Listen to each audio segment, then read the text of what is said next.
Ok, estamos grabando y ya pueden empezar a proyectar la presentación. Okay.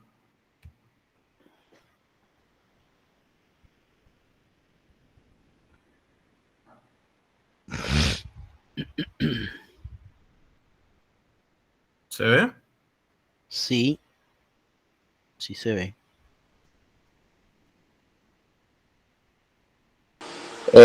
Bien, comienzo yo, Alexander, profesor. Buenas noches, profesor y compañeros. Esta noche vamos a presentar el tema ¿Cómo funciona la economía? Los integrantes son Juan Pablo Fon, José Moreno y mi persona, Alexander Philip. La siguiente, gracias. Bien, como introducción, la economía de un país es fundamental para su desarrollo y la manera en cómo se administra determina su crecimiento y nivel de prosperidad. En esto se debe a que los recursos para satisfacer las necesidades humanas tienen una existencia limitada, como el dinero, los recursos naturales o los alimentos, mientras que las necesidades mismas son ilimitadas, como la alimentación, la vivienda, ropa y calzado, entretenimiento, etc. De manera que la economía se encarga de la distribución de dichos recursos para la cobertura de las necesidades humanas. Y si se hace de manera incorrecta, genera un desequilibrio que desemboca en problemas económicos, tanto para los ciudadanos como para la nación entera. Bien, ¿quién es François Quesnay? El aporte de Quesnay a la economía es muy importante. Como ya se mencionó, el primero que comparó el circuito económico con la circulación sanguínea del cuerpo humano es un cuadro económico apreciado en 1758. Quesnay ahora es reconocido por muchos historiadores como el padre de la economía política, en lugar de Adam Smith, ya que muchos años antes, y a diferencia de los mercantilistas, concibe la economía política como una ciencia y esta ciencia como un sistema de leyes. La siguiente, gracias. Contribución de François Quesnay a la economía. En ella se describe el sistema económico, las interdependencias estructurales y las relaciones entre los sectores productivos y las clases sociales. Uno de los aportes más representativos de Quesnay es el cuadro económico, que dará paso a lo que se conocía como economía y donde se origina el producto neto. La finalidad del cuadro económico no era repetir la distribución de la renta en la economía, sino describir cómo circulan las rentas, producto neto, de un sector a otro. Siguiente. Dato curioso de la Tableau Économique. En primer lugar tenemos la clase propietaria, pues estos eran poseedores de las tierras que se explotaban. En segundo lugar tenemos la clase productiva, la cual se componía de los trabajadores que trabajaban las tierras de los propietarios. Así como, por último, tenemos la clase estéril. Esta clase estéril se componía de comerciantes y artesanos, lo cual pues nadie lo consideraba clase estéril, pues no consideraba el comercio y a la industria como una fuente de riqueza.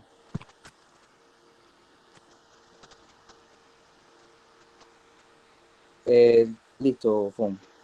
Bien, la economía. ¿Qué podemos decir de la economía? Como bien decía el compañero, se encuentra día a día en todos los ámbitos de nuestra vida cotidiana. El estudio y la formación de economía se hace necesario para una mejor comprensión de nuestra realidad. A la vez, la economía permite el desarrollo de los países, ya que esta nos permite saber qué producir, cómo y para quién producir, y en base a ello tener más ganancias y un mayor desarrollo. Las actividades económicas se efectúan con la finalidad de satisfacer las necesidades humanas a través del consumo de bienes y servicios. Y para fabricar estos bienes se necesita una serie de recursos que serían materia prima, trabajo humano, herramientas, maquinaria y edificios. Dicho todo esto, la economía se basa en tres ámbitos importantes. Administración de bienes y servicios, que son aquellos generados en las distintas actividades económicas con el fin de suplir una necesidad o un deseo. Se comercia en el mercado y sus precios son definidos en base a la oferta y la demanda. A una mayor oferta, el precio del bien disminuye y a una mayor demanda aumenta. También el uso de recursos limitados, que es analizar cuál es la mejor forma o medio para satisfacer las necesidades de los habitantes del país a través de los recursos limitados. Y base de la sociedad, que la economía se dedica al estudio y al análisis de la sociedad que conforma la nación, lo cual requiere conocer ampliamente la forma en que los habitantes trabajan, prosperan, interactúan, y en base a esto, adaptar la producción de sus recursos con el fin de cubrir mejor las necesidades. Bien, ¿cómo funciona la economía? La economía pasan por ciclos de auge y caída, y las actividades económicas de un mercado están sujetas a fluctuaciones cíclicas. Estas fases son ascenso, auge, recesión y depresión, que caracterizan la evolución de diversas variables económicas dentro de un ciclo económico. ¿Qué es un ciclo económico? El ciclo económico es una serie de fases por las que pasa la economía y que sucede en orden hasta llegar a la fase final en la que el ciclo económico comienza nuevamente. Las fases son recuperación, expansión, auge, recesión y depresión. La recuperación es la fase del ciclo en que la economía está estancada o crece ligeramente. La expansión es la fase de mayor crecimiento económico. La de auge es la fase en la que el crecimiento económico empieza a mostrar señales de agotamiento. La recesión, la actividad económica se reduce, y depresión cuando encontramos una fase de recesión continua en el tiempo y sin prevención de mejora. Bien, el modelo de flujo circular. El modelo de flujo circular indica cómo se mueve el dinero en la sociedad. El dinero fluye de los productores a los trabajadores en forma de salario y vuelve a los productores como pago por los productos. Siguiente, compañero. Comprensión del modelo circular de flujo. El principio o propósito del modelo circular de flujo es comprender cómo se mueve el dinero en economía. Descompone la economía en dos factores principales: en los hogares y en las empresas. Lo divide en los mercados en que operan estos actores como mercado de bienes y servicios. Siguiente, compañero. Tipos de flujos. Existen dos tipos de flujo: el flujo real y el monetario. El real hace referencia a los factores de producción, así como de los bienes y servicios. El monetario es el que genera el movimiento de dinero al moverse de unos agentes a otros, con intercambio de factores de producción o bienes y servicios. Siguiente. ¿Qué agente interviene en el flujo circular? En el flujo circular de la economía pueden participar los siguientes agentes: la empresa, la economía doméstica y el sector público. La empresa produce bienes y servicios generados, puestos de trabajo o remuneran con salario. La economía doméstica son personas y familias que acuden al mercado de los factores ofreciendo trabajo, tierra y capital, y recibiendo como contraprestación salarios, alquiler e intereses por parte de las empresas. El sector público actúa como regulador del sistema, recaudando impuestos para repartir las riquezas mediante subsidios, pensiones u subvenciones. Siguiente, compañero. ¿En qué mercado se producen los intercambios que generan en el flujo circular de la economía? Los agentes que se mueven en el flujo circular de la economía intercambian sus recursos en dos mercados complementarios: mercado de bienes y servicios y mercado de factores de producción. En el bienes y servicios, en el que las empresas venden a las familias los bienes y servicios, ya estas demandan cambio de dinero. Los factores de producción. Las familias aportan a la empresa factores de producción como trabajo, tierra y capital. A cambio, remuneran como forma de salario. Siguiente, compañero. ¿Cómo afectan a la economía las oscilaciones en el flujo circular? Si el dinero no se mueve, la economía se para. Entonces necesitamos estímulos como lo que pueden venir del Fondo de la Recuperación Europeo o el Banco Central Europeo. Pero si el dinero no se mueve y no se estimula, la economía está languidecerá. Los ciudadanos y las empresas sufrirían. Siguiente. Conclusiones claves. El modelo del flujo circular demuestra cómo el dinero pasa de los productores a los hogares y viceversa en un ciclo infinito. En una economía, el dinero pasa de los productores a los trabajadores en forma de salario y luego vuelve a los productores con los trabajadores gastando dinero en productos y servicios. Los modelos pueden hacerse más complejos para incluir adicionales a las ofertas monetarias, como las exportaciones, y la fuga de las ofertas monetarias, como las importaciones. Muchas gracias.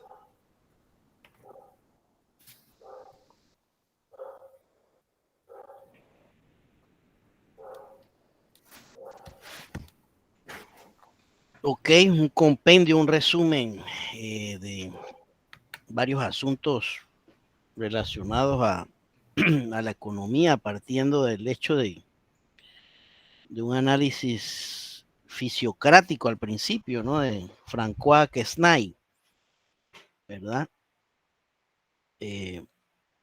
Donde decía que esa parte fisiócrata, la agricultura, pues era la base del motor de la economía.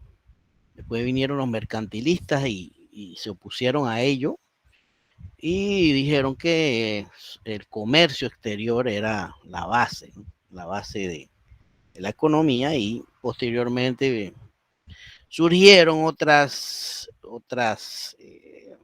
digamos, otras maneras de pensar, ¿no? Así que, bien, perfecto.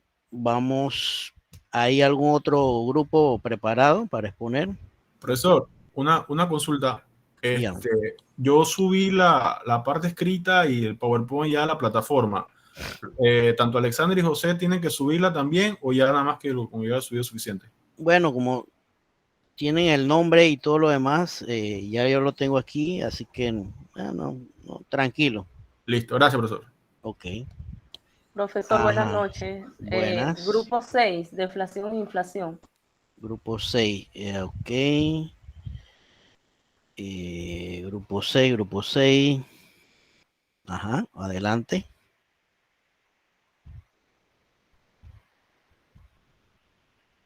Ajá, Pandales y Jennifer, ¿me levantaron la mano? Sí, profesor, para notificarle que el grupo 7 va después que termine el grupo 6. Ok, ok. Perfecto. Buenas noches, profesor. Profesor. Luego sería el grupo 1. Ok, 6, 7 y 1. Perfecto. Bueno, después la compañera Nicole viene el grupo 11, criptomoneda. Ok, 6, 7, 1 y 11. Oye, el criptomoneda quedó de último, que era uno de los que querías poner la vez pasada. Profesor, ¿se ve? Sí, sí se ve. Ah,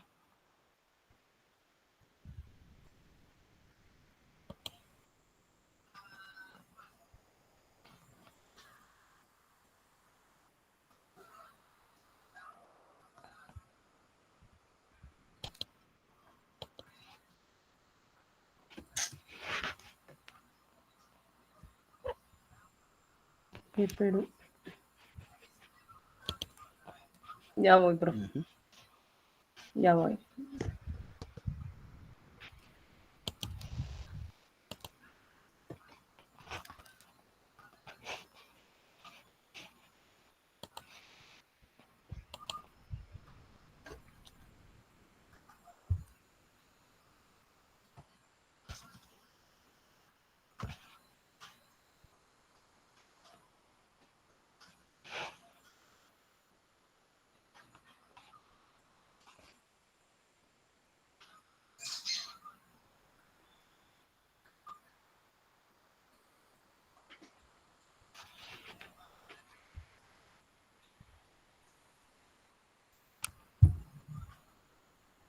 Compañera, la presentación no se escucha.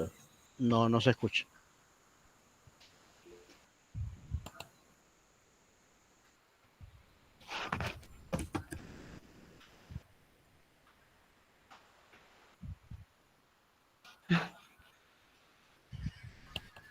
¿No se escucha, profesor? No. Ay, nosotros estamos teniendo problemas con el audio. Lo enviamos así el compañero lo subió a YouTube para que pudiéramos reproducirlo porque la vez pasada que íbamos a exponer también no lo escuchaba. Bueno, profesor, que exponga el otro grupo para ver si arreglamos eso rapidito. Ok, Disculpe. el 7, grupo 7. Sí, voy.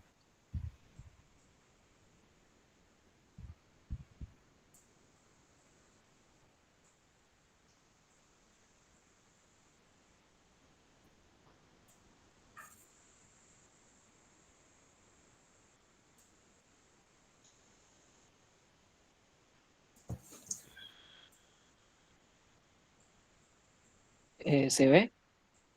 Se ve, sí. Ok.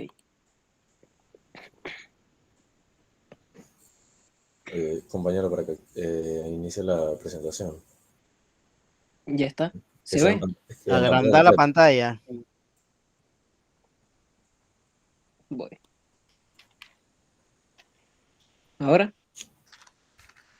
No. No, A ver.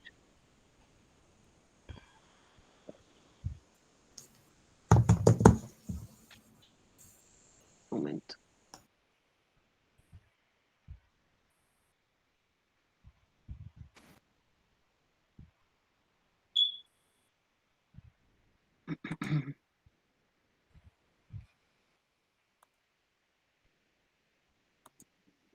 Si le das allá en presentación con diapositiva, arriba, presentación con diapositiva. A ver si Un momento, voy funciona. a poner aquí toda mi pantalla. Sí, porque no desplegaba ahí en el icono de la pantalla grande. compañero, yo voy a presentar la charla. Ok. Listo. ¿Se logra ver? Un momento. Está cargando. Sí. Listo. Buenas noches, profesores y compañeros. El día de hoy, mi grupo, que le tocó se le fue asignado el tema número 7, vamos a estar hablándole sobre los modelos clásicos versus el keynesiano. Los integrantes son Oscar Aispurúa, Luis Cuevas, Brian Vilarte, mi persona, Jennifer Valois. Bien, primero que todo, ¿qué es el modelo clásico? Los modelos preexistentes se caracterizan por tener parámetros fijos y variables exógenas, determinadas de forma arbitraria por el analista en relación con hechos estilizados o características observables de la economía. Sin embargo, los mismos no contemplan la posibilidad de que un shock o una política económica altere las decisiones de los agentes que racionalmente ajustan y modifican la estructura sobre la cual se busca priorizar, analizar dicha política.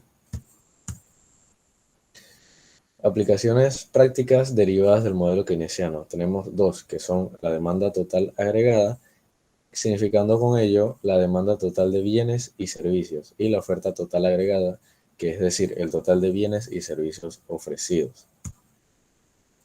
Políticas sugeridas. Las políticas recomendadas por Keynes resultaron ser muy prácticas. Las conclusiones resultantes del desarrollo del modelo keynesiano han sido totalmente válidas, principalmente para los gobiernos que ya había vigentes en la época en la que fueron formuladas. La política económica fundamental recomendada consiste en aumentar el gasto público, lo cual provocará una expansión en la demanda agregada, trayendo como punto favorable de su aplicación un aumento en la producción y el empleo y la inversión. Se plantea que la renta o el ingreso nacional está determinada por lo que Keynes llamó propensión marginal al consumo. Esto es la parte de la renta personal que se dedica al consumo. En tanto, la demanda agregada está fuertemente dominada por los componentes de dicha demanda. Esto es la propensión a invertir, el multiplicador de la demanda y por la acción por la relación con el tipo de interés, razones por las cuales, de acuerdo a la tónica del modelo keynesiano, la renta deriva a depender entonces de los componentes mencionados de la demanda agregada. Modelo keynesiano. Para Keynes, la causa del desempleo es la existencia de una demanda total agregada deficiente. La demanda agregada es la variable clave que se establece la situación de paro o inflación de la economía. Se plantea que la renta o ingreso nacional está determinada por lo que Keynes llamó propensión marginal. Siguiente compañero. Ok, conceptos y características del modelo clásico. El modelo clásico de la economía es una escuela de pensamiento del ámbito económico. Según este modelo, la economía tiene una fluidez bastante libre. Características del modelo clásico. Los economistas clásicos tenían como enfoque principal el análisis y el desarrollo de políticas capaces de aumentar la riqueza de una nación. Siguiente.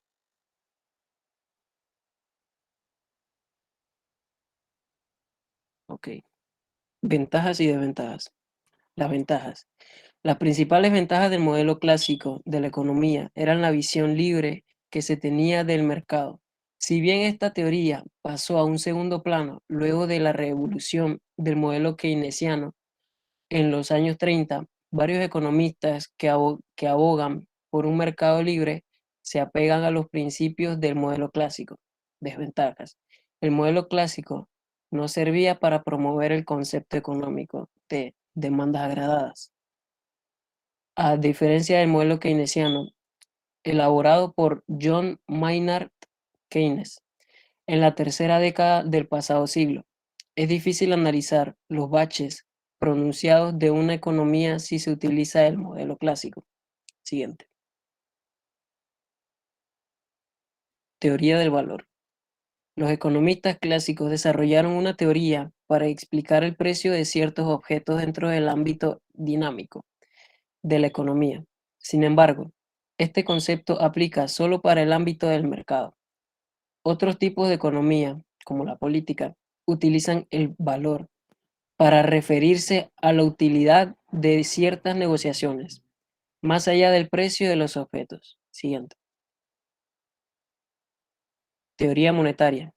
Esta teoría surge de las diferencias que existían entre economistas ingleses durante el siglo XIX.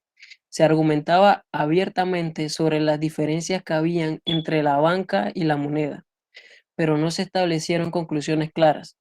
La teoría monetaria como un enfoque distinto dependiendo del economista que la estudie. Siguiente, compañero.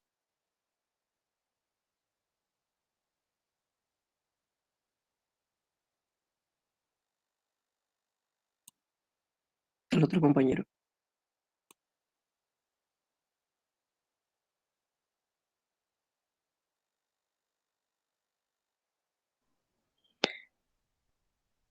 Buenas noches, ¿me escuchan?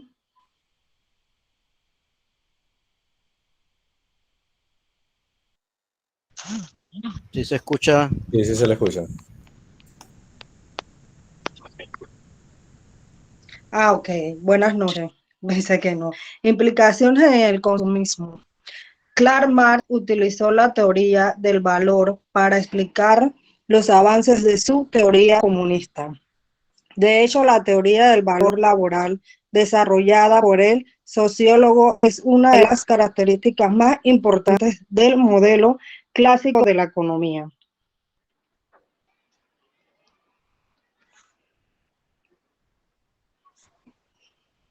Ecuaciones de comportamientos. Función de producción donde LIP es la cantidad de trabajo efectivamente utilizada en la producción. Ecuación de oferta de trabajo, donde la LD es la cantidad de trabajo demandada. Número 3, la ecuación de inversión y ecuación de consumo, donde LS es la cantidad ofrecida de factor trabajado.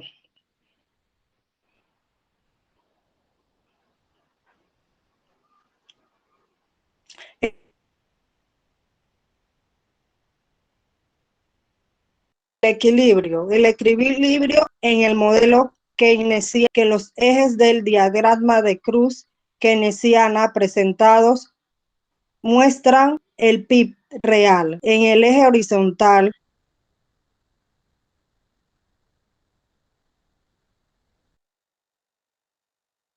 como una medida de producción, el gasto agregado es el eje del PIB de varias maneras equivalentes, porque mide tanto el valor del gasto en el bien finales como el valor de la producción de esos mismos bienes. Aquí ponemos un ejemplo, el cual no se ve, no se aprecia porque está muy chica.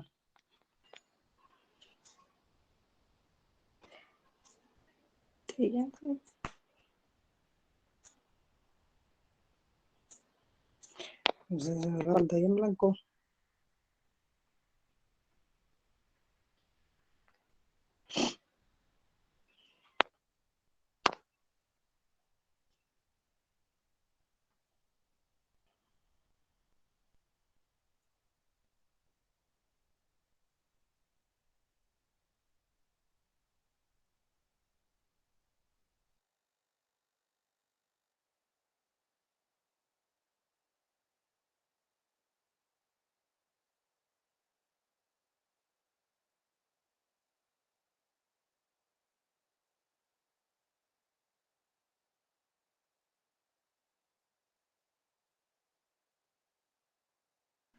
La que sigue, compañero. Rigidez de los precios y los salarios. Keynes también observó que cuando DA fluctuaba, los precios y los salarios no respondían inmediatamente, como esperaban los economistas. En vez de ellos, ambos se mantenían rígidos, lo cual dificultaba devolver la economía a pleno empleo y el PIB potencial.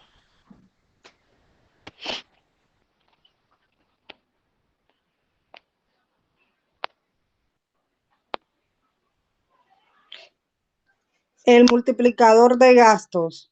Es la razón de este multiplicador, es que el gasto de una persona se convierte en el ingreso de otra, la cual genera un gasto y un ingreso adicionales, y así sucesivamente, de modo que el impacto acumulativo sobre el PIB es mayor que el aumento inicial del gasto. Compañero, el que sigue. Buenas noches. ¿Me escuchan?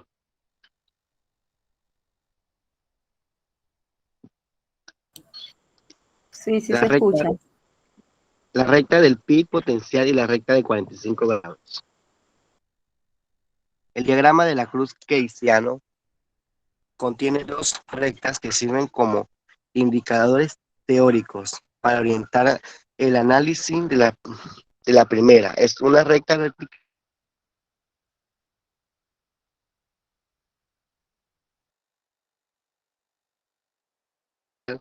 que muestra el nivel del PIB potencial. En este diagrama del PIB potencial es lo mismo que en el diagrama.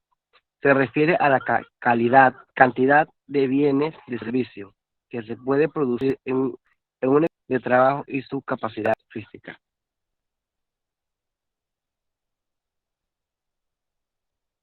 Siguiente diapositiva.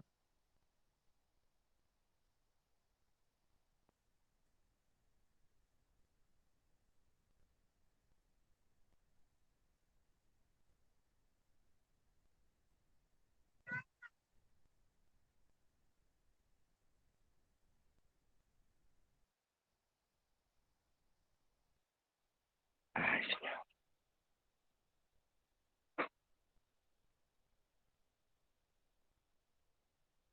compañero, puede pasar a la siguiente diapositiva.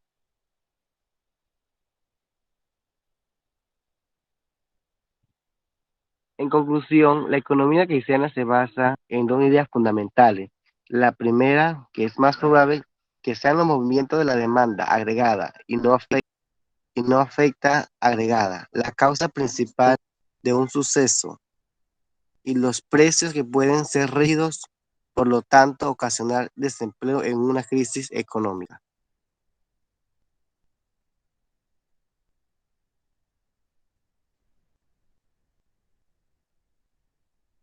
Te pasaste la otra diapositiva.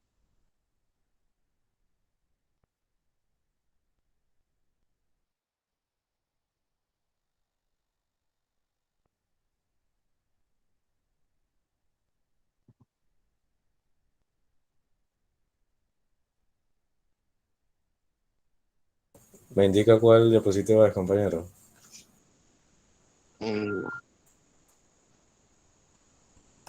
Pasa a la siguiente.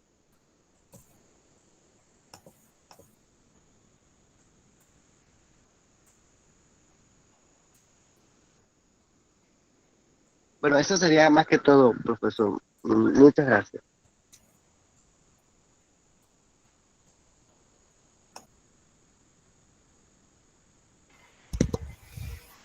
Ok, bueno, acá se vio una comparación del modelo clásico versus el modelo keynesiano, ¿no? Dentro de ese modelo clásico, nosotros hemos visto acá la asignatura en este bimestre, del modelo 1 al cuarto, todo eso eran aspectos clásicos, por ende, apuntados a la microeconomía. Y el último módulo que tiene que ver con el Producto Interno Bruto es donde ya entra los aspectos macro que tienen que ver con el papá de la macroeconomía, que es John Maynard Keynes. Desde 1776, cuando se publicó el primer libro, ¿no?, de economía por Adam Smith, hasta 1929, cuando entra en crisis el mundo, producto de la burbuja bursátil, ¿no?, del crack de 1929. Entonces, alrededor de esa época, todos los aspectos eran microeconómicos, y donde se decía que el Estado no debía intervenir en la economía, que todo se corregía por sí solo. Está ya esta situación del crack del 1929, y ahí entonces entra Keynes, donde manifiesta que en situaciones adversas a la economía el Estado debe intervenir, y realiza una fórmula, ¿verdad? Una fórmula económica basada en un modelo de demanda agregada, que acá el grupo lo expuso, ¿verdad?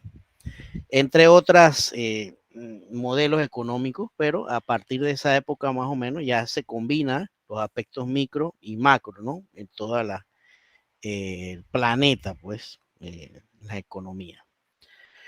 Ok, tenemos entonces al grupo 1.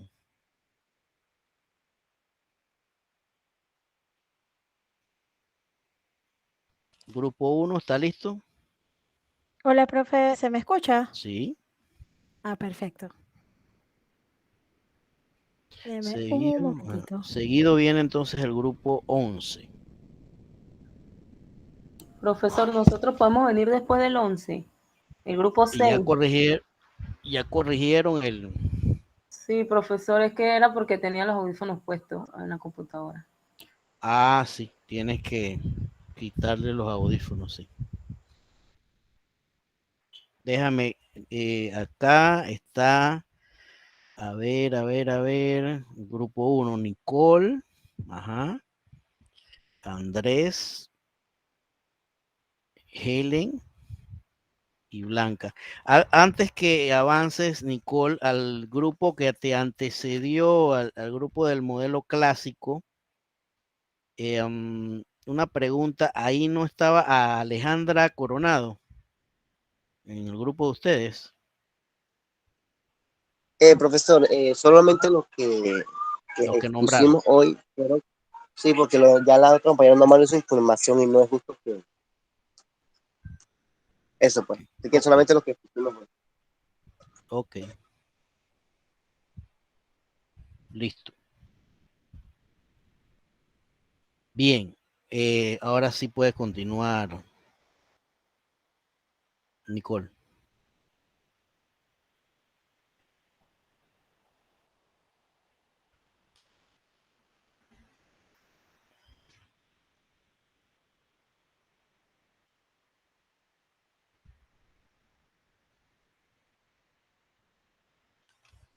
¿Se escucha? No, profe, no se escucha. ¿Es un video?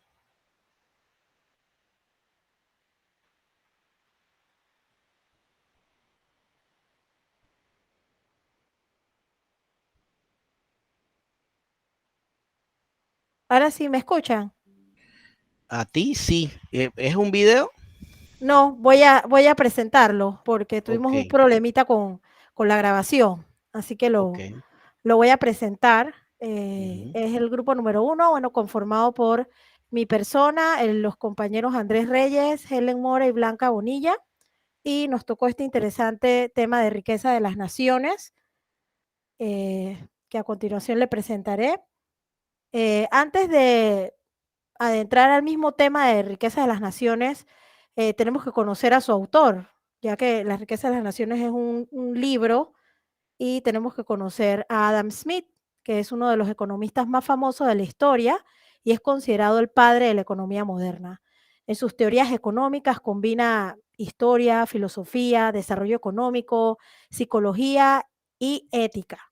Nació en Escocia en el año de 1723. Adam Smith defiende que al permitir que las personas persigan libremente su propio interés en un mercado libre, sin regulación gubernamental, las naciones prosperan.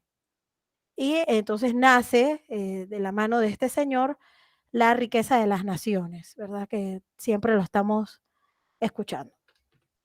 Para hablarle un poquito más de la misma obra en sí, vamos a hacer rápidamente un resumen de la misma, de cómo fue dándose. Fue publicada originalmente en 2 volúmenes en Londres en marzo de 1776 y estando Adam Smith en vida, hubo 4 ediciones más de la obra.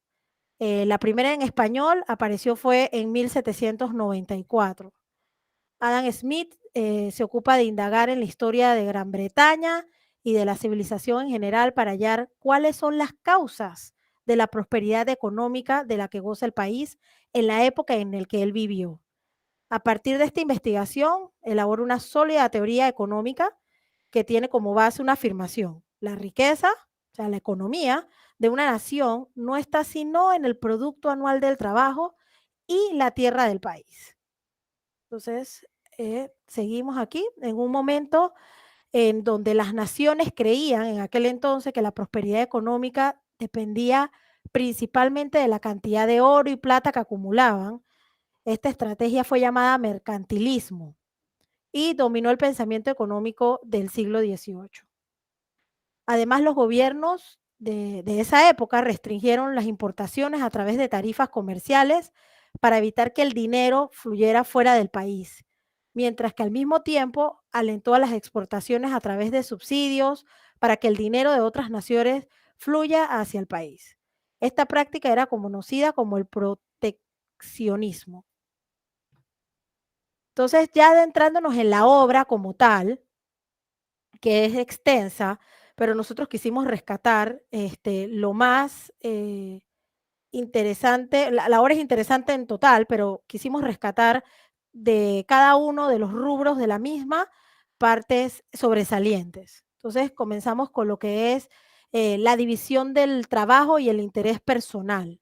Entonces, Adam Smith señala que el trabajo anual de un país es aquel fondo que en principio proporciona todas las cosas necesarias y convenientes para la vida y que anualmente consume el país. Y estas cosas son siempre el producto inmediato de este trabajo o compradas a otros países con este producto.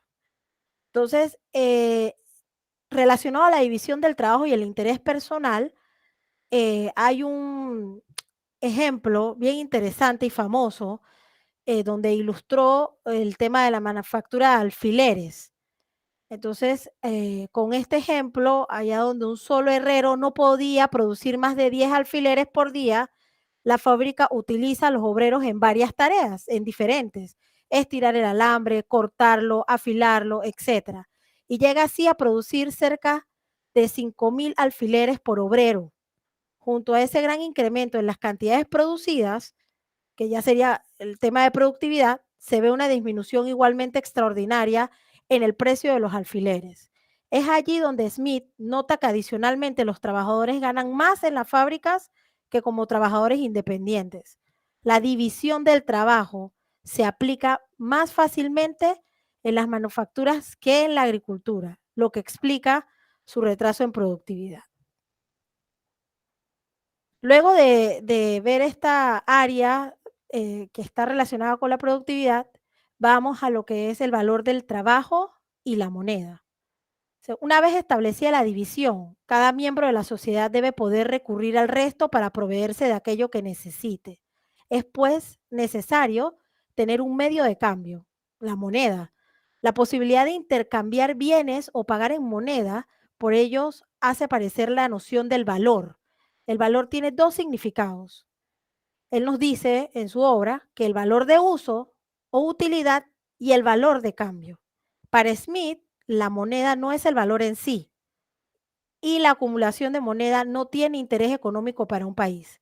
La moneda sería más bien una forma de medida práctica del valor de las transacciones y el medio de cambio de ese valor. A largo plazo, por ejemplo, el trigo podría ser un mejor patrón. Él pone un ejemplo de cómo los metales preciosos tienen un costo importante. Entonces Smith proponía reemplazarlos por papel moneda, siguiendo un ratio de estricto, o sea, como para evitar la emisión de contrapartida, el sistema bancario resultante sería una especie de gran carretera aérea, donando al país la facilidad para convertir una gran parte de sus grandes carreteras en buenos pastizales y en buenas tierras para el trigo. Luego de esto vamos con lo que es factores de producción. En una economía primitiva se puede considerar que la cantidad de trabajo utilizada para producir un bien es el único elemento que determina su valor de cambio. En las economías avanzadas la formación de los precios es más compleja porque involucra 3 elementos: el salario, el beneficio y la renta, que constituyen la remuneración de los 3 factores de producción: el trabajo, el capital y la tierra. Smith distingue igualmente 3 sectores de actividad: la agricultura, la industria y el comercio. Las distinciones entre los factores de producción y la forma en que su remuneración toma para las diferentes clases sociales constituyen un punto central de la riqueza de las naciones. Las motivaciones de estas clases no son las mismas y no coinciden necesariamente con el interés general. Luego, dentro de la obra se orienta lo que es la formación de los precios, la competencia y el mercado. Y es donde él habla de que el salario es la compensación directa del trabajo, es decir, el alquiler de la capacidad productiva del trabajador. El beneficio sobreviene cuando el stock de valor o de capital acumulado por una persona es empleado para poner a otras personas a trabajar, facilitándoles herramientas de trabajo, materias primas y un salario con el fin de alcanzar un beneficio, ya sea un beneficio esperado y no garantizado, mediante la venta de aquello que producen. La ganancia sería, de acuerdo con Smith, la recompensa de un riesgo y de un esfuerzo. La renta aparece desde que el territorio de un país se encuentra repartido en manos privadas. A los propietarios, como todos los demás hombres, les gusta recoger donde no han sembrado y demandan una renta, incluso por el producto natural de la tierra. Esta es pagada por los agricultores a los propietarios en contrapartida por el derecho a explotar la tierra, que es un recurso escaso y productivo. No requiere ningún esfuerzo por parte de los propietarios. Esto es lo que es relacionado a la formación de los precios. Luego, él también dentro de la obra habla de distorsiones causadas por el Estado. Esto para mí es una de las partes más relevantes. Dice que el Estado es capaz de causar desigualdades muy grandes, restringiendo la competencia o provocándola más allá de su nivel natural, o bien oponiéndose a la libre circulación del trabajo y de los capitales entre diferentes usos y lugares. Con respecto a la restricción de la competencia, Smith ataca particularmente al corporativismo que permite enriquecerse a los empresarios y a los comerciantes con base en la acumulación de privilegios y restricciones. Luego, también abarca lo que es la renta y los ingresos. Este es el tercer y el último elemento constitutivo de los precios. La renta es un tipo de precio de monopolio. No vale el mínimo valor posible para el propietario, pero en cambio sí que es el valor máximo posible para, ejemplo, el agricultor, mientras que la rentabilidad del capital y del trabajo van al alza, la renta a la baja. Es ahí donde Smith sugiere que es determinado por la cantidad de tierras cultivadas, cantidad que es determinada por el nivel de población. Ofrecerá depende pues de la calidad de la tierra, pero también de la tasa media de rendimiento del trabajo y del capital. Se trata de un excedente. Cuando aumenta el precio de la tierra, el ingreso adicional es totalmente capturado por la renta. Luego, la obra nos lleva también a lo que es el tema del capital fijo y capital circulante. El fondo acumulado de una persona se divide en 2 partes. Una que sirve para el consumo inmediato, por ejemplo, víveres, vestidos, muebles, y no contribuye al ingreso. La otra puede usarse de tal forma que procure un ingreso a su propietario. Es allí donde Smith separa esta segunda parte, denominada capital, en dos categorías. El capital fijo genera un beneficio sin cambiar de manos, como por ejemplo la maquinaria, las mercancías de un negociante, en general, todos los bienes que son vendidos a cambio de un beneficio y reemplazados por otros bienes constituyen el capital circulante. El ingreso bruto, ingreso neto y el papel de la moneda. Aquí Smith hace una distinción entre ingreso bruto e ingreso neto. Él nos indica en su obra que el ingreso bruto es la suma de la producción de la tierra y del trabajo de un país, mientras que el neto deduce los gastos de mantenimiento del capital fijo y de la parte del capital circulante constituido en moneda. Luego, pasamos a lo que es el trabajo productivo, trabajo no productivo y acumulación del capital. Para Smith, el trabajo productivo es aquel que contribuye a la realización de un bien comercial, por ejemplo, el trabajo del obrero, mientras que el trabajo improductivo no añade nada al valor, como es el trabajo del criado, donde los servicios mueren en el mismo instante en que se prestan. Esta distinción es a menudo utilizada en economía. No sobreentiende que el trabajo improductivo es inútil o deshonroso, pero dice que su resultado no se puede conservar y no contribuye pues al fondo económico para el año siguiente. También nos habla del interés en un préstamo. Lo que quiere el prestario es el dinero en sí mismo, sino el poder de compra de este dinero. Así el prestamista le concede el derecho a una parte del producto de la tierra y el trabajo de un país. Cuando el capital total de un país aumenta, la parte disponible para prestar aumenta igualmente y el tipo de interés disminuye. Esto no es un simple efecto de escala, que es lo que señala Smith, pero la consecuencia del aumento del capital hace cada vez más difícil obtener un rendimiento en el interior del país. En consecuencia, las diferentes formas de capital entran en concurrencia y su remuneración disminuye. Su rendimiento disminuye por la misma causa y este rendimiento no es otro que el tipo de interés. Ya adentrándonos ya como quien dice a lo del final del análisis que se hace del mismo libro, los usos del capital y el sistema económico de Smith. O sea, Smith distingue 4 usos del capital: suministrar directamente un producto en bruto, transformar un producto bruto en acabado, transportar un producto en bruto o acabado allí donde sea demandado y dividir un producto en pequeñas partes adaptadas a las necesidades diarias de los consumidores.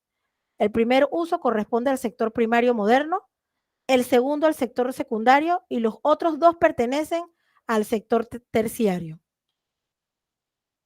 También nos habla dentro de la obra de la regulación del comercio y la ventaja absoluta. Para Smith, la motivación del comercio internacional, como de cualquier comercio, es aprovecharse de la división del trabajo. Así, la máxima de cualquier cabeza de familia prudente es la de no intentar hacer en su casa aquello que le costará menos comprando lo hecho. Por ejemplo, el sastre no intenta hacer los zapatos, sino que se los compra al zapatero. El zapatero no intenta hacer sus vestidos, sino que recurre al sastre. El granjero no intenta hacer ninguna de las 2 tareas, sino que se dirige a los 2 artesanos y les da trabajo. Las 4 etapas del desarrollo económico para Smith. O sea, en La riqueza de las naciones, él presenta un modelo de desarrollo económico en 4 etapas, caracterizadas por su modo de subsistencia: los pueblos cazadores, los pueblos pastores, las naciones agrícolas o feudales y las naciones comerciantes.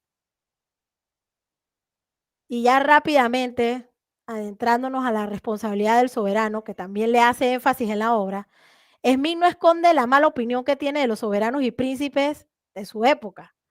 Él decía que son costosos, propicios a la vanidad, frívolos e improductivos. Recortan el valor de la moneda e intentan proyectos mercantilistas que encallan habitualmente. En el Smith nos confirma a un rol bastante más modesto. Para él, deberían de ser proteger a la sociedad contra toda violencia interior o exterior, proteger a todos los miembros de la sociedad de la injusticia o la opresión causada por uno de sus miembros, proporcionar infraestructuras e instituciones públicas que son beneficiosas para la sociedad, pero que un empresario privado no puede financiar por sí mismo. Y bueno, en conclusión, el mensaje clave en este libro examina diferentes sistemas de economía política, asimismo desarrolla la idea de un orden natural, la productividad de la sociedad, se maximiza instituyendo una división del trabajo que permite a los individuos especializarse. El excedente resultante puede luego ser intercambiado o invertido de acuerdo con el interés propio de un individuo. Esto también promueve los mejores intereses de la sociedad, razón por la cual el gobierno debe mantenerse al margen y permitir que la sociedad prospere a través de un mercado libre. Gracias.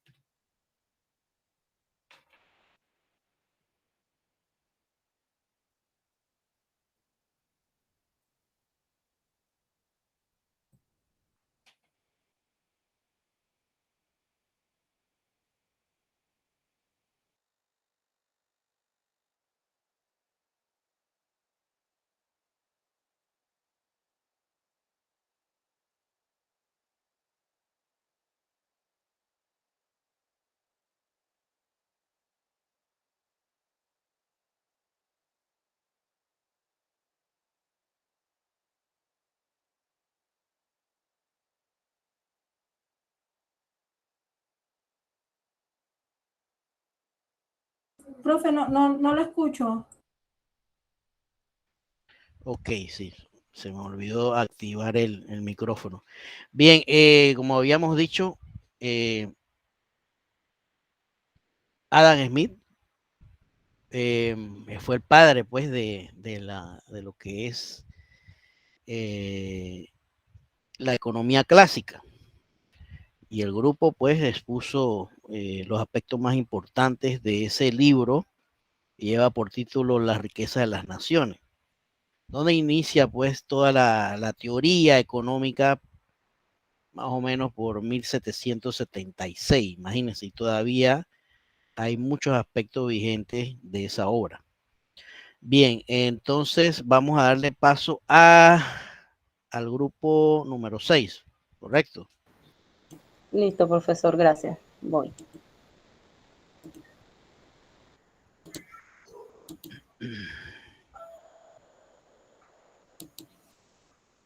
¿Se ve, profesor? Sí. ¿Se escucha? Voy. ¿Se escucha? No. ¿No se escucha? No.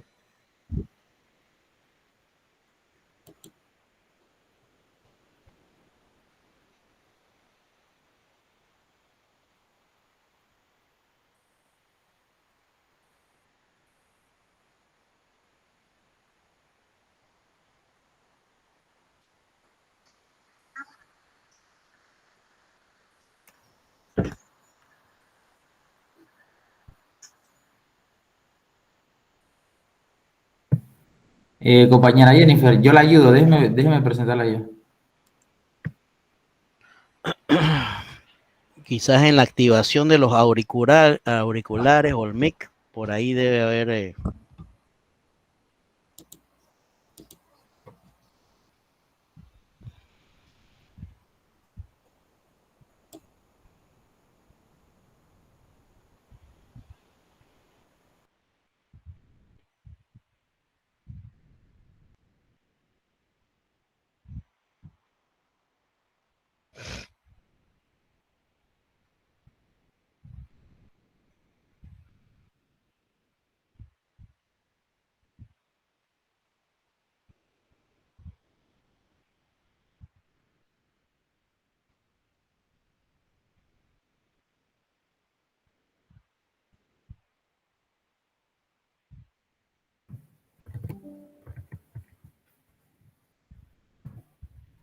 Buenas noches, compañeros y profesor. En esta ocasión vamos a presentar nuestro proyecto integrador sobre la inflación y deflación por Jennifer Campbell, Adrián Lora, Aníbal Martínez y Damaris Castillo. La inflación es un aumento generalizado y sostenido. Ahora se escucha, pero no está corriendo el video.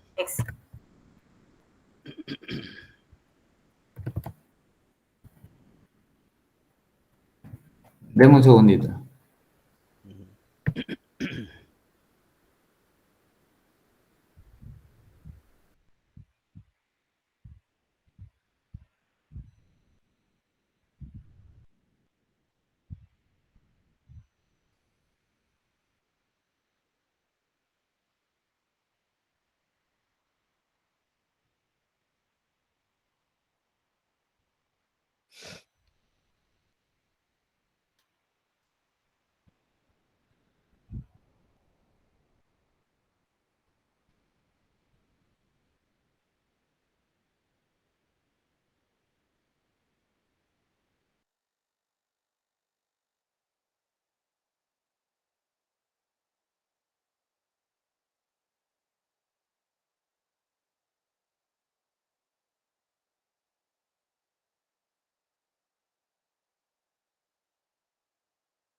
¿Se demoran?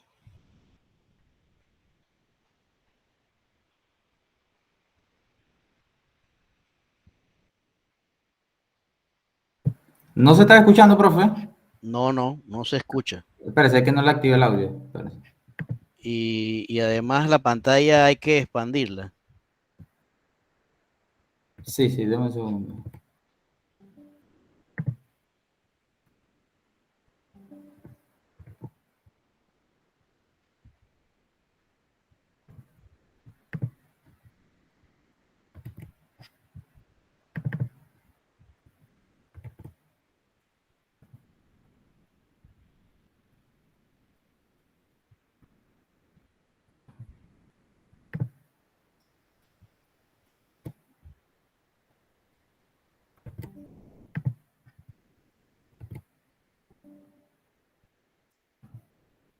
Buenas noches, compañeros y profesor. En esta ocasión vamos a presentar nuestro proyecto integrador sobre la inflación y deflación por Jennifer Campbell, Adrián Lora, Aníbal Martínez y Damaris Castillo.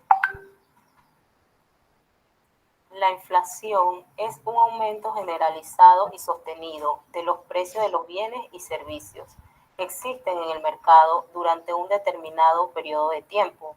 Es una economía, son diversos y pueden ser tantos. Se está escuchando, pero no está Adrián, corriendo. pasándola con las manos. Compañero, tiene que poner esto, apretar el botoncito que está cerquita del Zoom, que es presentación. Tiene que ponerlo ahí para poder que se vea la pantalla completa. Ok.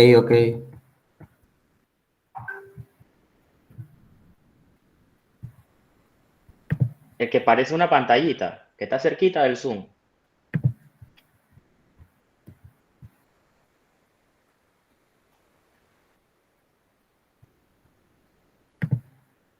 Buenas noches, compañeros y profesor. ¿Escuchan? En esta ocasión vamos a presentar nuestro proyecto integrador. Se escucha, pero no está corriendo. No sé qué pasó, pero lo voy a tener que presentar. Sí, lo vas corriendo entonces directamente allá.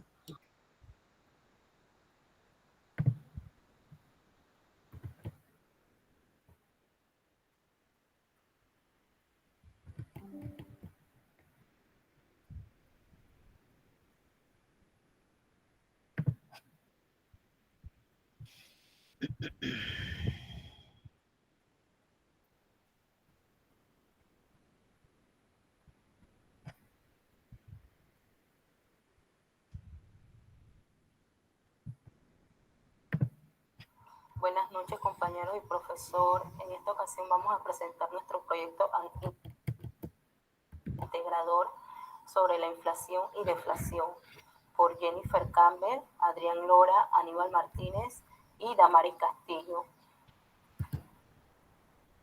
La inflación es un aumento generalizado y sostenido de los precios de los bienes y servicios que existen en el mercado durante un determinado periodo de tiempo. En una economía son diversos y pueden ser tantos como positivos como negativos. Vamos a estar viendo algunos de ellos. La inflación se puede originar... Aún no corre ahora sí está corriendo. Ahora comenzó a correr. Pero lo escuchan, ¿no? Sí, se escucha, pero no estaba corriendo con lo que se está hablando, ¿no? Sí, Adrián, cuando dice la presentación, entonces ve corriendo la tuba automáticamente allá. Es que no va con el audio. Eso es No lo sé que... qué esté pasando.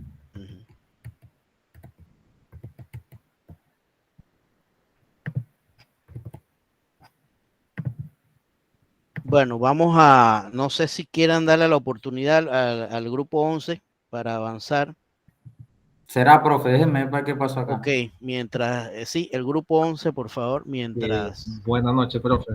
Ajá, Voy a bueno. presentar la... Adelante. ¿Se logra ver? Está cargando, sí. A ver, Sí, José. se ve. José, Osvaldo. Ajá. Y Emilia Jiménez. Correcto. Y Yerixa Saldaña no está aquí en el grupo este. Ella nos dijo que dice que ella había retirado la materia, que ella le había comunicado ya que se iba a retirar de la materia. Ajá, ok. Entonces, ok, perfecto. Comenzamos, pues. Okay. Buenas noches, profesor, compañeros. En el día de hoy le vamos a presentar el tema que nos tocó, el tema 11, la criptomoneda, el dinero, el nuevo dinero digital. Los integrantes somos José Grael, Emilia Jiménez y Osvaldo Acosta.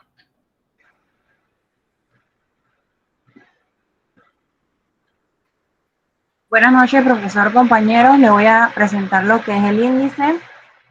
Vamos a encontrar lo que es la introducción, que es una criptomoneda, la vida un poco sobre David Chaum, que es la criptografía, la tecnología blockchain, cómo funciona la tecnología blockchain, el impacto y el futuro de las criptomonedas, la evolución, las ventajas, las desventajas, 10 criptomonedas más famosas, las principales criptomonedas y los países con mayor comercio del Bitcoin, la conclusión y la bibliografía.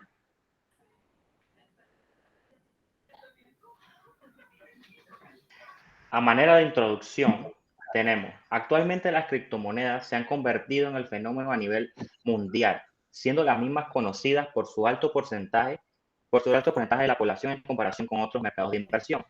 Aunque en la actualidad se trata de un producto desconocido para la población en general, estas se encuentran en la primera plana de las noticias económicas financieras alrededor del mundo.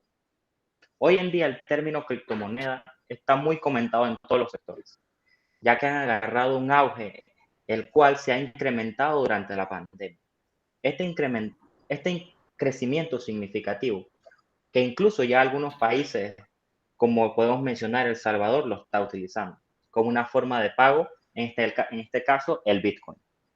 Sin embargo, esta nueva forma de pago no ha dejado de ser volátil, y esta volatilidad es la que le ha costado la no aceptación de muchas personas que no quieren arriesgarse debido a la volatilidad que presentan este tipo de activos.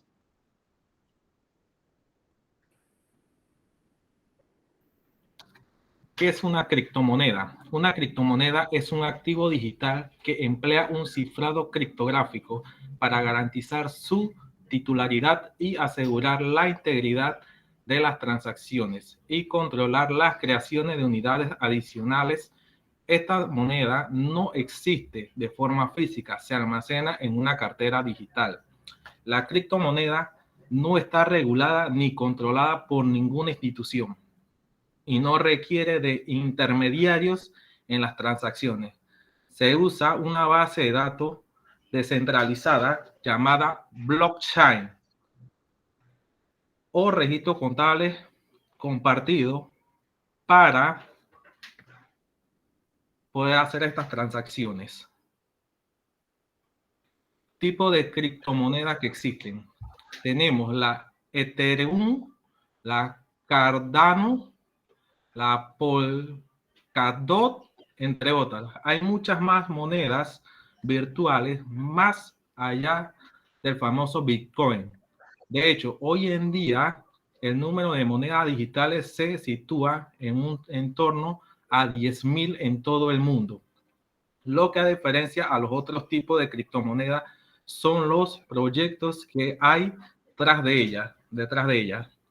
La tecnología blockchain que se utiliza es la criptomoneda se pueda emplear para muchos fines diferentes. Origen de la criptomoneda.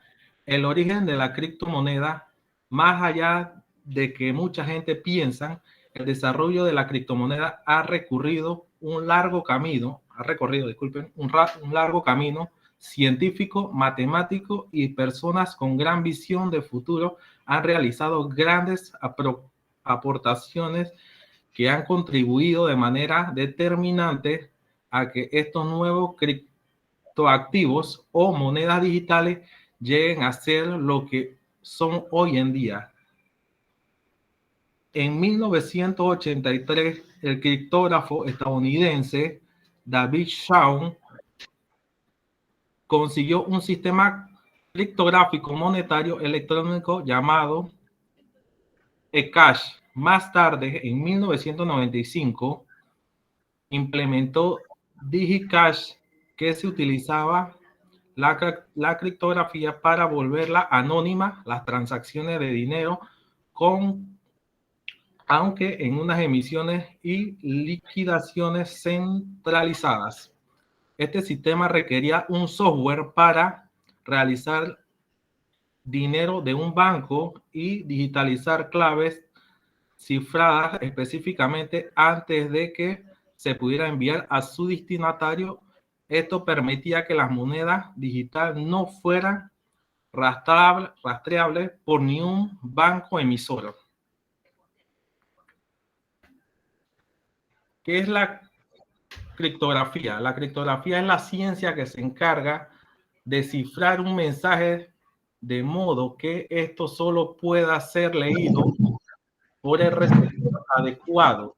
De esta forma, cuando enviamos una criptomoneda a una persona, aseguramos mediante la criptografía que la moneda no pueda ser encriptada y robada.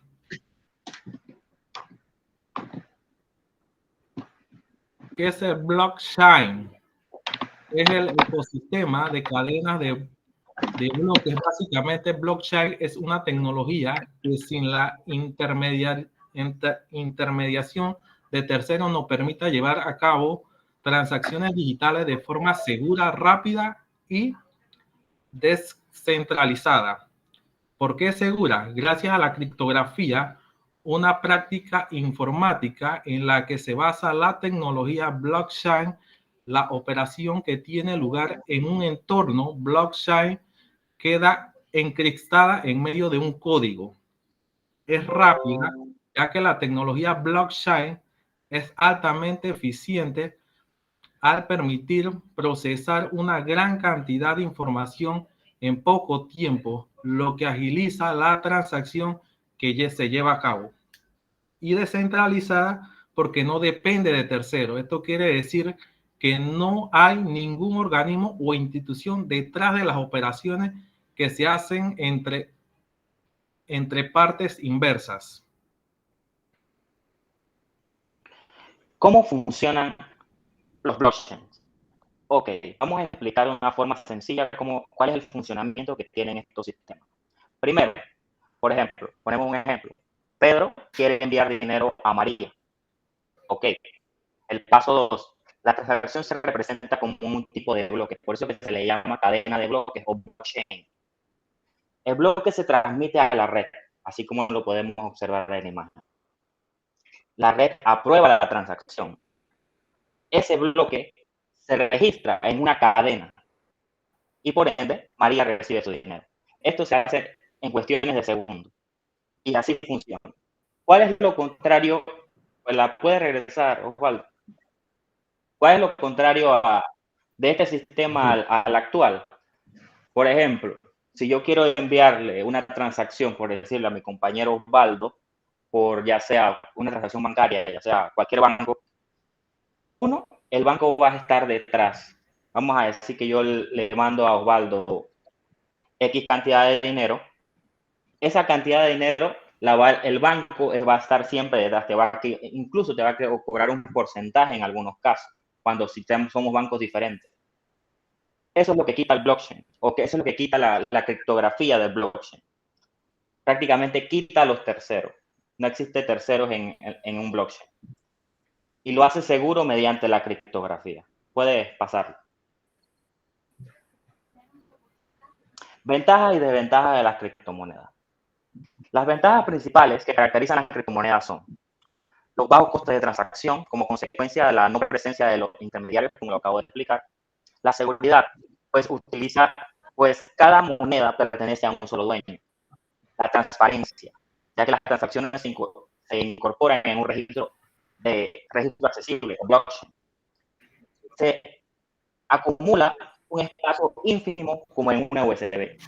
Este caso me llamó mucho la atención de que se acumulan en un espacio ínfimo como un USB, y porque me recordó una noticia que vi hace algún tiempo sobre un ingeniero alemán que tenía 7,000 Bitcoin al precio de esa noticia que la dio New York Times.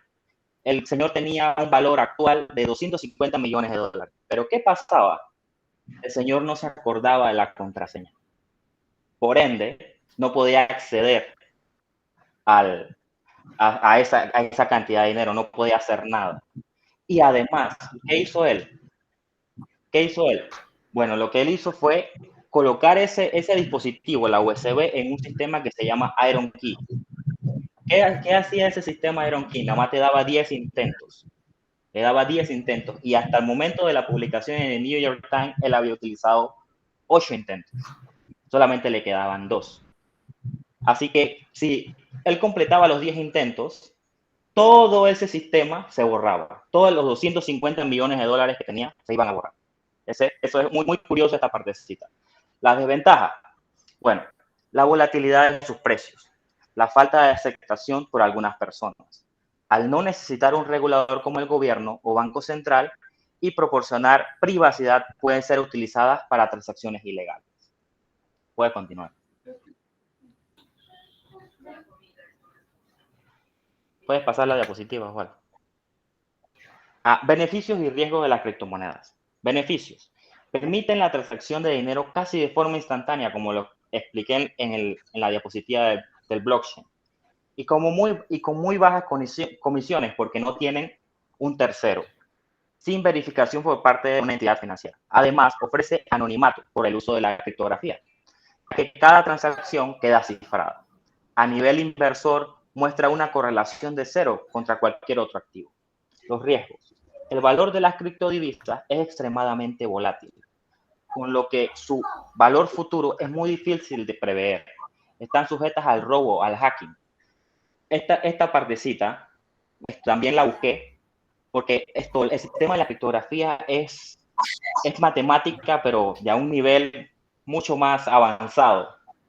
Ese sistema de criptografía prácticamente, como lo explicaron a los compañeros anteriormente, simplemente permite que solamente el emisor sepa cuál es la contraseña.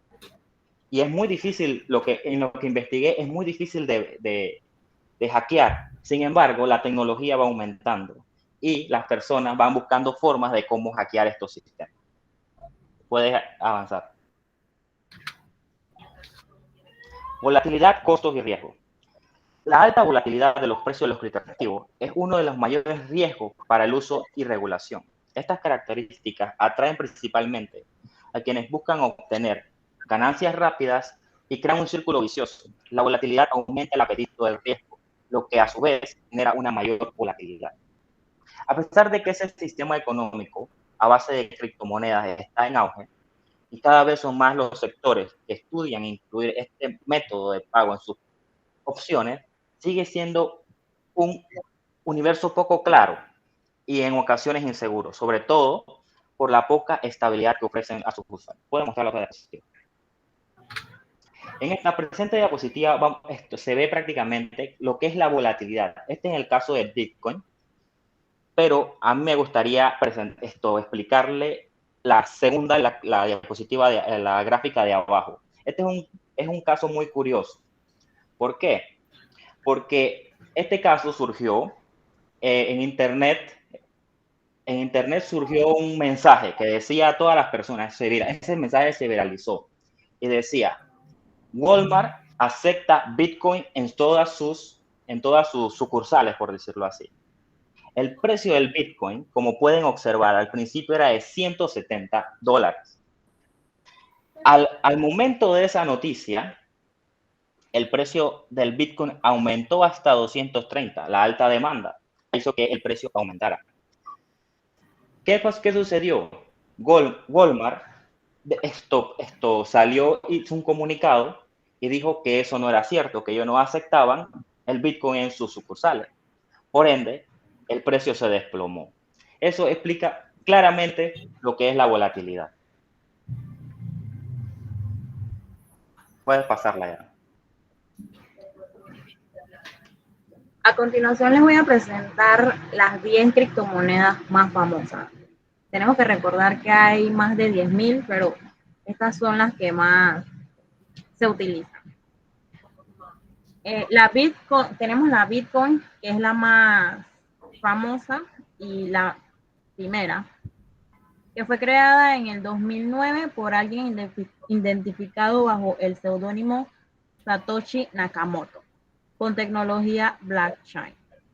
Su objetivo fue ser utilizado como método de pago que no esté afectado por la supervisión gubernamental, retraso de transferencias o tarifa de transacción. Ethereum. Después del Bitcoin es la moneda digital con mayor capitalización del mercado entre los diferentes tipos de criptomonedas.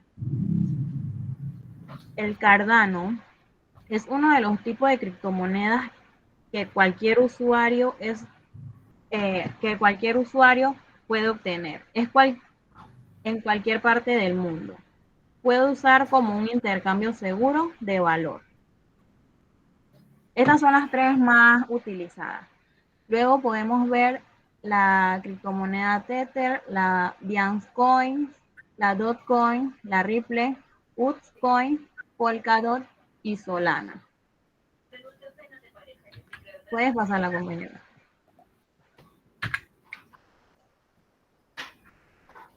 Los países con mayor comercio de criptomonedas.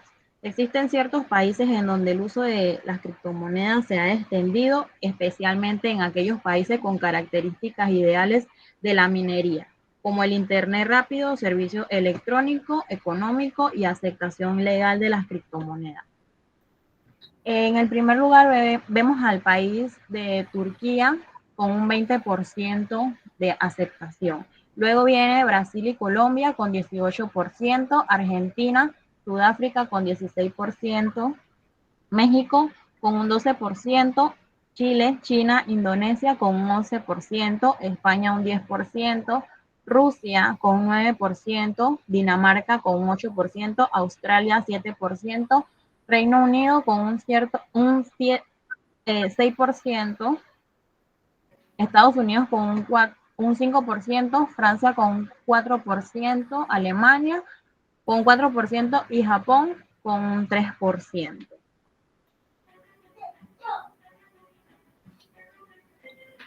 ¿Cómo se consiguen las criptomonedas? Las criptomonedas habituales de conseguir son las siguientes.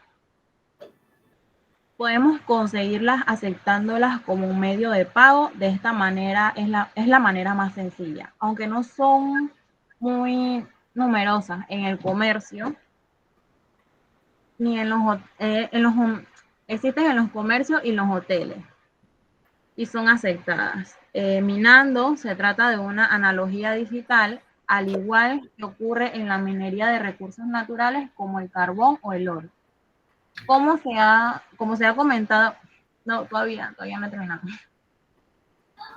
Como se ha comentado anteriormente, los mineros ponen al poder a la computación y al servicio de sistemas y cambios son recompensados con criptomonedas. Siguiente, compañero. También también se pueden conseguir visitando las páginas de internet, que existen una amplia gama de páginas en el internet que funcionan como plataforma en las que por ver publicidad ofrecen un pequeño cambio de cantidad de criptomonedas, realizando apuestas. El anonimato hace que las monedas digitales un medio atractivo para apostar. En algunos países la legislación obliga a apostar en casas de apuestas dadas de alta en el país. Al ser desconocida la identidad, no puede ser identificada la nacionalidad del apostante.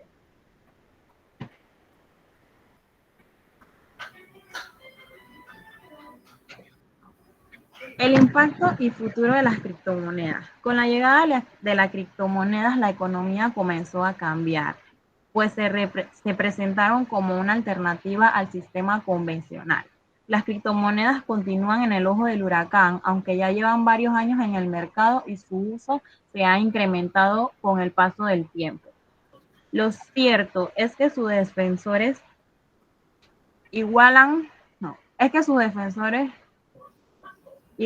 en números y pasión a los detractores del sistema. Entre estos últimos se encuentran renombrados economistas, autoridades financieras que desconfían de su seriedad, ya que opinan que por estar en un sistema descentralizado que no está regulado por el organismo público se puede prestar para lavado de dinero, para financiar actividades ilícitas o bien para evadir impuestos. Se puede concluir que las criptomonedas son una realidad que se está posicionando actualmente en los distintos países como un medio alternativo de la moneda tradicional.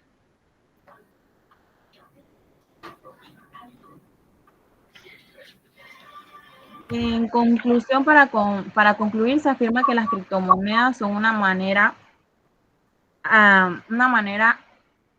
alternativa segura y eficaz para el intercambio de bienes o servicios que afecta positivamente a la economía mundial por su descentralización, gran liquidez y flexibilidad. El principal inconveniente de la adquisición de estos bienes son su alta volatilidad, lo cual es un riesgo para las personas que intentan adquirir estos activos. Las criptomonedas son una moneda tales como el dólar, entre otras, porque no están respaldadas por una entidad financiera o gobierno. Sin embargo, son unas alternativas futuras que está cobrando más en nuestra actualidad. Ya se está empezando a ver sus primeros usos como medio de pago de productos y servicios, como lo es en el caso del Bitcoin.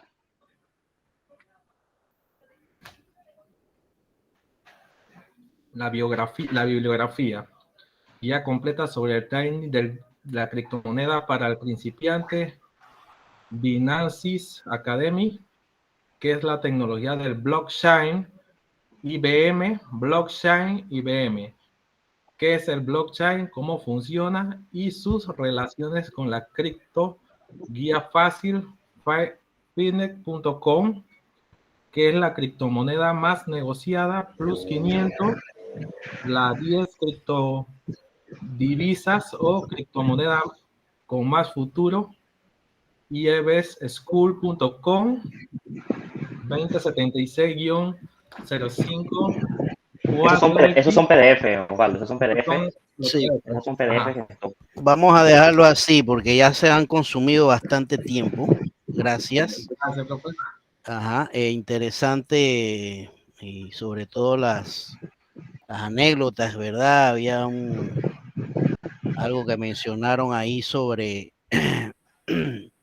sobre un suceso de un personaje que se le olvidó la contraseña. Bueno, imagínense que a veces uno se le olvida la contraseña para buscar una información y este señor con semejante millones de dólares debe estar que se corta las venas al pobre. Bien, nos falta un grupo, pero veo que ya son las 9:30. No sé si el grupo estará dispuesto a enviarme el enlace del video. Dele, profe, le enviamos el enlace, pues. Sí, y entonces yo lo analizo con calma, con detalle, porque ya se nos vino la hora encima. Son las 9:30. Antes de culminar la clase, quisiera decirles que por favor, hoy habíamos quedado que es el último día, si no me equivoco, de entrega de las tareas, ¿cierto? Por ende, yo necesito entregar notas porque ya ustedes inician clase, ¿no es el lunes? ¿Ah? ¿Sí? ¿No? ¿El lunes no inician nueva clase? Sí, profe, sí. Sí, profesor. Exactamente. Entonces yo necesito entregar esas notas a la brevedad posible y veo que hay muchos, por lo menos en el módulo 3, 4 y 5, que hay bastantes personas que todavía me deben esos módulos. ¿Sí? Y necesito entregar esas notas lo más pronto posible. Yo le puedo dar hasta el día de mañana, viernes en la noche, 11 de la noche, hasta ahí, porque yo voy a procedo a subir las notas ya el día sábado tempranito en la mañana. ¿Ok? Entonces, ¿preguntas? ¿Dudas? Dígame, Nicole. No, era agradecerle esto porque yo sí tuve un tema con la última tarea que no le he podido, las últimas 2 tareitas no las he podido subir, pero ya que dijo que va a dar hasta mañana, de verdad que se lo agradezco inmensamente, ya mañana se la Sí, subo. es que son, imagínense, son como de esa última, el módulo 5 hay como unos 15 alumnos que me deben la tarea, del módulo 5. Entonces recuerden, si yo no califico ese módulo 5 o pongo una nota mínima, eso afecta bastante. Si tenían un 90 y tanto, menos 15%, ya quedan en 80 y tanto, ¿verdad? Y eso por una tarea que no es complicada. Ese módulo 5 no es complicada para nada. Bien, entonces agradecerles la atención. Ojalá que nos podamos ver de una manera presencial para conocernos ya en vivo y a todo color. Y bueno, y continúe con sus estudios y muchos éxitos, ¿verdad? Así que nos vemos pronto, si Dios quiere. Gracias, profe. Muchas gracias, profe. Gracias por todo. Buenas noches. Muchas gracias, profesor. Muchas gracias. Tengan una buena noche. Igualmente. Cuídense. Buenas noches, profesor.